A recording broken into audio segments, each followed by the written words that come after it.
तो एक बार फिर से अतीक अहमद को प्रयागराज लाया जा रहा। यूपी पुलिस इस वक्त सफर में है। यूपी पुलिस अतीक को लेकर के प्रयागराज आ रही है और अभी राजस्थान पहुंचा है काफिला। प्रिया सिंह सोमवंशी इस वक्त मेरी सहयोगी मेरे साथ जुड़ चुकी हैं। प्रिया, आप काफिले के साथ चल रही हैं, इस वक्त काफिला कहां पहुंचा है?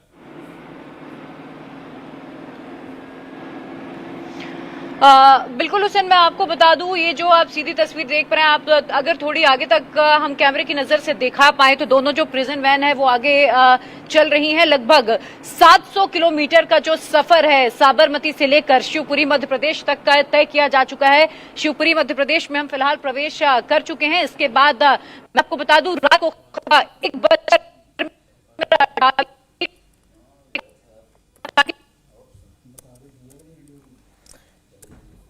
तो चूंकि प्रिया जो है लगातार काफिले के साथ चल रही है, इसलिए उनसे संपर्क हम दोबारा करने की कोशिश करेंगे। अभय पराशर भी इस वक्त हमारे साथ जुड़े हुए हैं।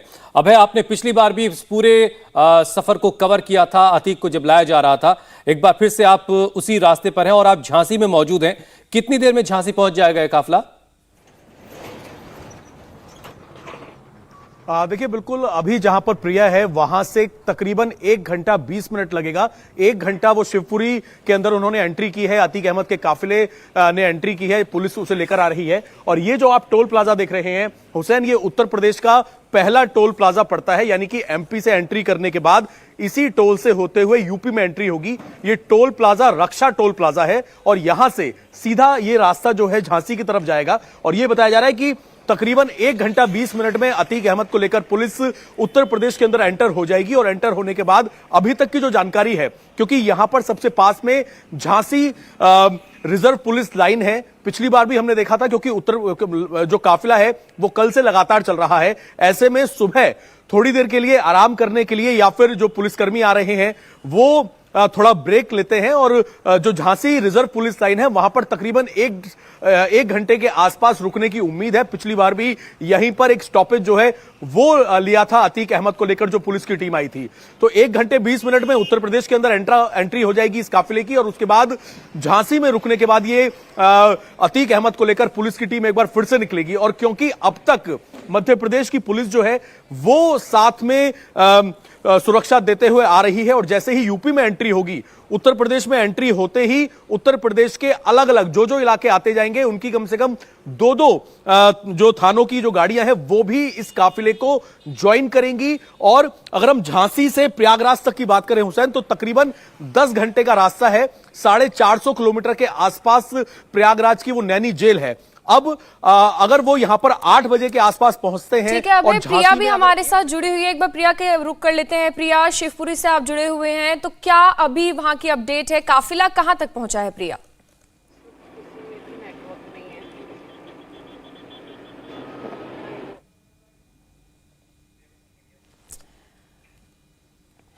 तो एक बार फिर से हम अभय के पास चलते हैं।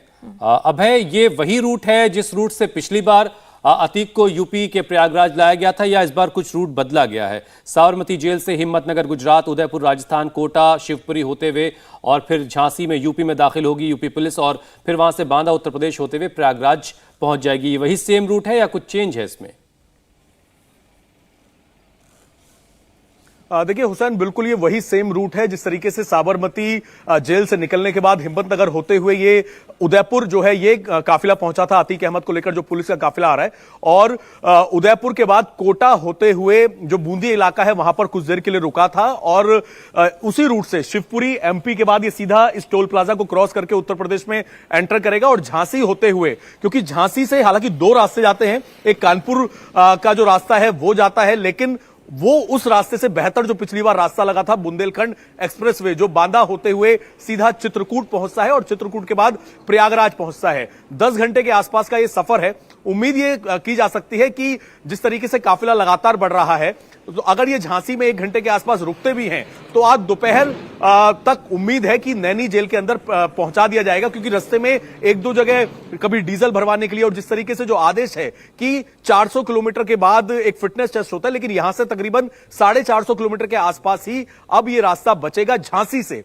और जो ये एक्सप्रेसवे है काफी अच्छा एक्सप्रेसवे है, बुंदेलखंड एक्सप्रेसवे का, यहां से एंट्री होते ही इस जो आगे की तरफ रास्ता जा रहा है, झांसी में एक स्टॉपेज लेने की बात है और यही जो आप रास्ता देख रहे हैं ये रास्ता सीधा बुंदेलखंड एक्सप्रेसवे की तरफ जाएगा, जहां से होते हुए, क्योंकि एक्सप्रेसवे बहुत शानदार एक्सप्रेसवे बना हुआ है तो वहां से बहुत ज्यादा समय नहीं लगता है, लेकिन 10 घंटे के आसपास का समय झांसी से लेकर प्रयागराज की नैनी जेल तक का है। तो अगर आज दोपहर के बाद पहुंचते हैं अतीक को लेकर 1-2 स्टॉपेज लेने के बाद, तो यह हो सकता है, अगर देर शाम हो जाती है तो यह हो सकता है कि फिर कल प्रयागराज की जो अदालत है वहां पर पेश किया जाए अतीक अहमद को। और पुलिस की यही कोशिश है कि इस बार अगर रूट में बदलाव नहीं किया गया है, तो अगर हम वो टीम की बात करें जो अतीक को लेकर पहुंच रही है, वो टीम में भी क्या बदलाव नहीं किया गया है? वही पुरानी वाली टीम है इस बार भी?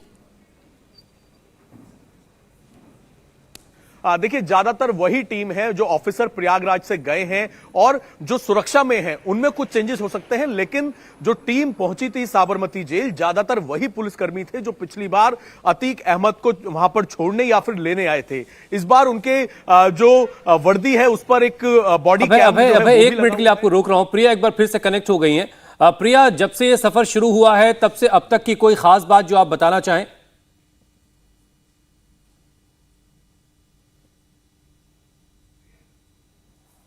चलिए, प्रिया की आवाज नहीं हम तक पहुंच पा रही। अभय, आप अपनी बात पूरी करें और कोई खास बात हो तो वो भी शेयर करें कि जिस तरीके से ये सफर शुरू हुआ और जो हमने बातें सुनी है अतीक अहमद की कि वो एक तरह का खौफ, डर भी है, पूरे परिवार की भी बात कर रहा है, उससे भी जुड़ी कोई और खास बात आपके पास है तो प्लीज शेयर कीजिए।